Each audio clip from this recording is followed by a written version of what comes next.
70 ఏళ్ల వృద్ధుడైన senior journalist Kommineni శ్రీనివాసరావుతో సహా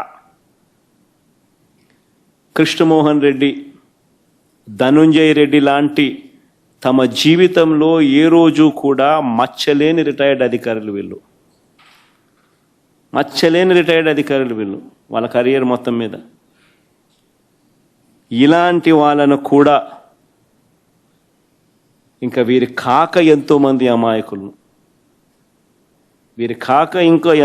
అమాయకుల మీద ఈరోజు తప్పుడు కేసులు పెట్టి ఇరికిస్తూ ఉన్నారు. అన్ని కేసులకు ఒకే మోడస్ ఆపరాండి. ఆ మోడస్ ఆపరాండి అంటే ఏమిటి అంటే తప్పుడు వాంగ్మూలాలు. ఇలా కావాల్సిన వాంగ్మూలం వీళ్ళు చెప్పిన ప్రకారం తప్పుడు వాంగ్మూలాలు ఎవడో ఒక దగ్గర తీసుకోవడం, అని ప్రలోభ పెట్టడమో భయపెట్టడమో ఏదో చేయడం, ఆ దగ్గర తప్పు వాంగ్మూలము వాళ్ళ దగ్గర నుంచి తీసుకోవడము, ఇలా కావాల్సిన వర్షన్, దాని ఆధారంగా ఇష్టం వచ్చినట్లు అరెస్టులు. ఇదే మోడస్ ఆపరాండి. ఈ దేశంలో ఎవరినైనా అరెస్ట్ చేయొచ్చు అని చంద్రబాబు నాయుడు చూపిస్తూ ఉన్నాడు. మోడీనైనా అరెస్ట్ చేయొచ్చు, అమిత్ షానైనా అరెస్ట్ చేయొచ్చు. No exemptions. కావాల్సిందల్లా ఎవడో ఒకడు బీజేపీ పార్టీ నుంచి ఒకరిని కండవా కప్పి తెలుగుదేశం పార్టీలోకి తీసుకోవడం, వాడితో మోడీ నాతో ఎన్ని చేయించినాడు అని చెప్పించడం, మోడీ మీద కేసు పెట్టడం, అంతే. మోడస్ ఆపరాండి ఇది, అంతే. ఎవడి మీదైనా కానీ ఇదే మోడస్ ఆపరాండి. నేను అడుగుతా ఉన్నా, ఇదే సాంప్రదాయం ఇది వైఎస్ఆర్ కాంగ్రెస్ పార్టీ అధ్యక్షుడి పైన అయినా సరే, మా పార్టీకి చెందిన గ్రామ స్థాయి నుంచి రాష్ట్ర స్థాయి వరకు ఉన్న నాయకుల పైన అయినా సరే, చివరకు సోషల్ మీడియా కార్యకర్తల పైన అయినా కూడా ఇవే సేమ్ మోడస్ ఆపరాండి. తప్పుడు ఫిర్యాదులు, తప్పుడు వాంగ్మూలాలు, తప్పుడు సాక్ష్యాలతో కేసులు పెట్టడం, ఇంకా పెడుతూనే ఉన్నారు.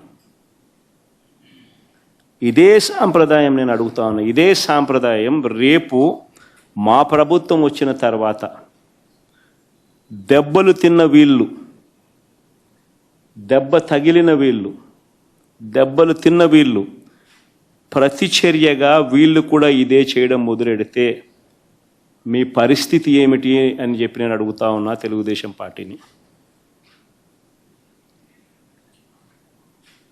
చంద్రబాబు నాయుడు గారు వేసిన విత్తనం, తప్పుడు విత్తనం చెట్టు అవుతుంది. తప్పుడు సాంప్రదాయం గన మానకపోతే ఎవరి చేతుల్లోనూ ఉండదు వ్యవస్థ.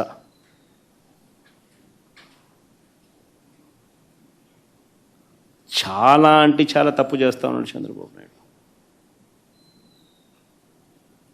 ఈరోజు దెబ్బ తగిలిన ప్రతి ఒక్కడు రేపు పొద్దున ఇదే కొనసాగిస్తే మా ప్రభుత్వం అధికారంలోకి వచ్చిన తర్వాత చంద్రబాబు నాయుడు పరిస్థితి ఏమిటి, తెలుగుదేశం పార్టీ పరిస్థితి ఏమిటి?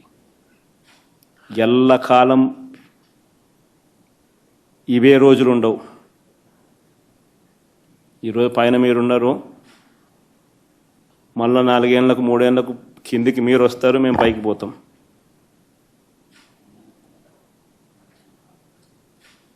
కానీ మీరు చేసే ఈ తప్పుడు సాంప్రదాయం రేపు విషవృక్షం అవుతుంది.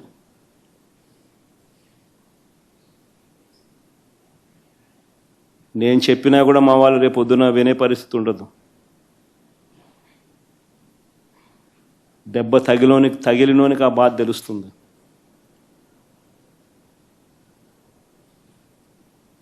చంద్రబాబు ఇప్పుడైనా మేలుకో, తప్పు తెలుసుకో, తప్పుడు సాంప్రదాయాన్ని సరిదిద్దుకో.